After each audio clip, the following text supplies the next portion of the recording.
সুপ্রভাত বন্ধুরা, তোমরা সবাই কেমন আছো? যা গরম, প্রচণ্ড গরমে সবারই হাঁসফাঁস অবস্থা।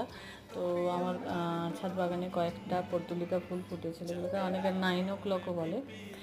সেগুলো আমি এনে ছোটো একটা ঘটের মধ্যে, যে আইসক্রিমের যে ঘটগুলো হয় সেগুলোর মধ্যে একটু সাজিয়ে রাখার চেষ্টা করছি।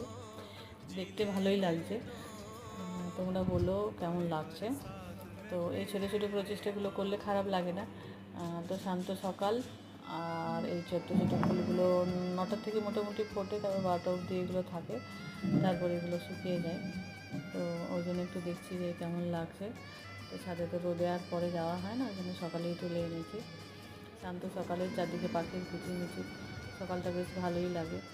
আর যেহেতু জানলা একটুখানি রোদ পড়েছে, তাই এখানে সাজিয়ে রাখলাম। ঘরের মধ্যে অন্ধকারে ভালো বোঝা যাচ্ছে না, বা লাইটটাও আসছে না, দেখতে বেশি সুন্দর লাগছে, তাই এখানেই রাখলাম।